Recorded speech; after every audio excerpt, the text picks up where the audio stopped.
നമസ്കാരം, പ്രവാസി മലയാളിയിലേക്ക് ഏവർക്കും സ്വാഗതം. അങ്ങനെ COVID-19 കാലത്ത് ലോകം ഏറെ ആദരിക്കുന്നത് ആരെയാണെന്ന് നിങ്ങൾ ചിന്തിക്കുമായിരിക്കും അല്ലേ?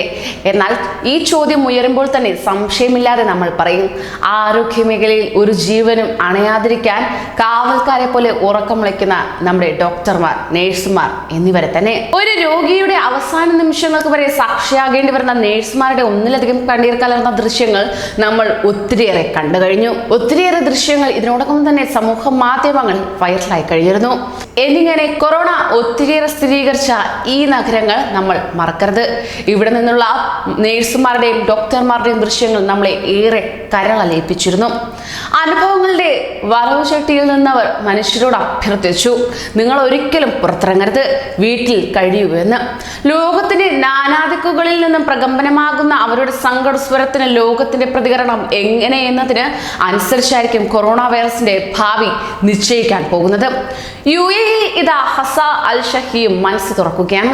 അബുദാബി ഷേഖ് ഖലീഫ മെഡിക്കൽ സിറ്റിയിലാണ് ജോലി ചെയ്തു വരുന്നത്.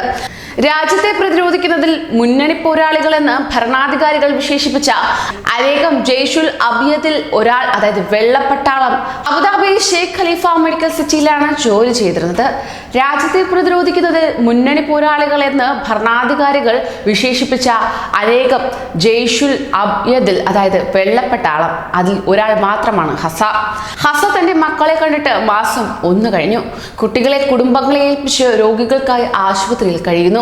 ഹസ മാത്രമല്ല, അവർക്കൊപ്പം സ്വദേശികളും വിദേശികളുമായ മാലാഖമാർ മനുഷ്യർക്ക് ജീവിത കവചങ്ങൾ ഒരുക്കിയിരിക്കുകയാണ്. ഒരു അറബ് TV ചാനലിലൂടെ ഹസ പറഞ്ഞത് ഇങ്ങനെയായിരുന്നു: കുടുംബത്തിൽ നിന്നും കുട്ടികളിൽ നിന്നും അകന്നു നിൽക്കുന്നത് മനസ്സിൽ അഗാധമായ വ്യഥയും വ്യസനവും ഉണ്ടാക്കുന്നു. ദൈർഘ്യമേറിയ ജോലി കഴിഞ്ഞ് വീട്ടിലെത്തുമ്പോൾ കുട്ടികളെ കാണാതിരിക്കുക എന്നത് അസഹനീയം തന്നെയാണ്. അവരുടെ കൊഞ്ചൽ കേട്ടാണ് നമ്മൾ വീട്ടിൽ കയറുന്നത്. ഇപ്പോൾ അതില്ലാത്ത നാളുകളാണ്. മനസ്സിൽ ഹസ ചോദിക്കും, എൻ്റെ കുടുംബം, മക്കൾ, അവരെവിടെയാണ്? ഈ സാഹചര്യത്തിൽ അതെല്ലാം നിസ്സാരമാണ്. കാരണം ഈ ആഘാതം നീങ്ങി നല്ലൊരു നാൾ വരുന്നത് പ്രതീക്ഷിച്ച് ഞങ്ങൾ സഹനം അവലംബിക്കുന്നു. നമുക്കെല്ലാം സമാധാനം ലഭിക്കാൻ തന്നെയാണത്. ശാന്തതയും സ്വസ്ഥതയും സമൂഹത്തിന് ലഭിക്കണം. നമ്മുടെ പ്രിയ രാജ്യം എല്ലാം കൊണ്ടും ഉദാത്തമാണ്. നിങ്ങളോട് ഞാൻ പറയട്ടെ, നിങ്ങളുടെ സുഖത്തിനും സേവനത്തിനുമായി ഞങ്ങൾ ഇവിടെയുണ്ട്.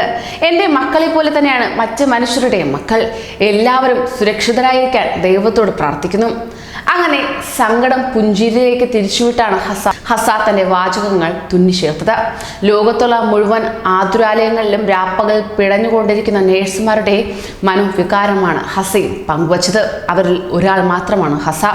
കൂടുതൽ പ്രവാസി വാർത്തകൾക്കായി ഈ ചാനൽ സബ്സ്ക്രൈബ് ചെയ്യൂ.